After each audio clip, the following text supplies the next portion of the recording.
বাবুর নাম কি? ঘুমাও না? ঘুমাও না? চিন্তা করো। জসিম, তাহলে এত রাতে প্ল্যাটফর্মে কি করো? বাসা কোথায়? আসসালামু আলাইকুম।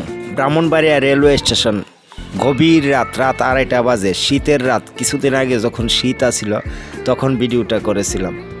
স্টেশনে পড়ে থাকা মানুষগুলোর কথা কেউ একটিবারও ভাবে না। এই যে অসহায় মানুষগুলো স্টেশনের প্ল্যাটফর্মে শুয়ে আছে, প্রচণ্ড শীত, কিন্তু আসলেই খুব শীত। আমার খুব শীত লাগতেছে। কিছুদিন আগে যখন প্রচণ্ড শীত আসছিল তখন করা ভিডিওটি আপলোড দিতে লেট হয়েছে। দেখেন কত শত শত মানুষ অসহায়ের মতো শুয়ে আছে ফ্লোরে। এত ঠান্ডার মধ্যে তারা কিভাবে ঘুমায়, কুকুর মানুষ একসাথে, একটিবার চিন্তা করছি আমরা।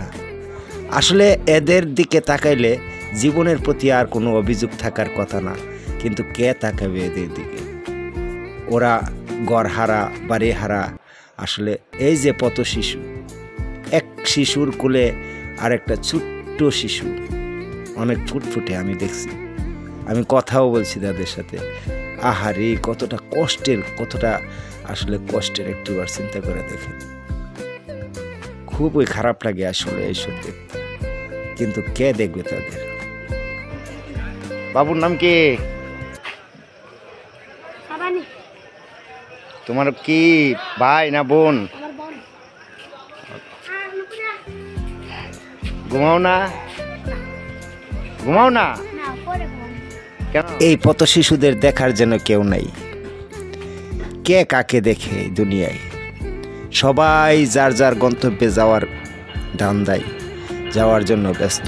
এই যে ট্রেন ঢুকতেছে, এটা ঢাকা থেকে আইছে চট্টগ্রাম যাইব তরুণা নিশিতা, আর আমি অপেক্ষা করতেছি চট্টগ্রাম থেকে ঢাকাগামী তরুণা নিশিতার জন্য।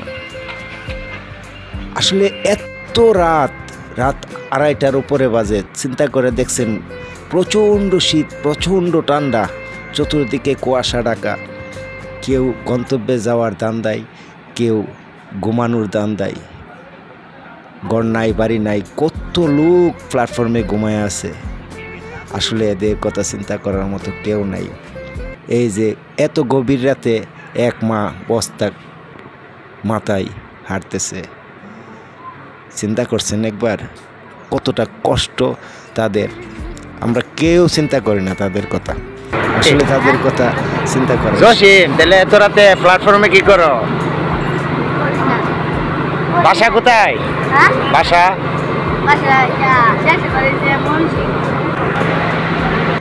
আহারে জীবন কতটা কষ্টের।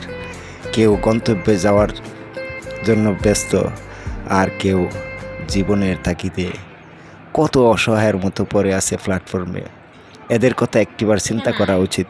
যাদের সাধ্য আছে, আমি মনে করি যে তাদের পাশে দাঁড়ানো উচিত, তাদের পাশে দাঁড়ানো অত্যন্ত জরুরি। এত অসহায় মানুষ আমাদের দেশে, আর কত মানুষ বিলাসিতা করে, কত অপব্যয় করে, তাদের পাশে একটু দাঁড়াইবার চেষ্টা করি আমরা।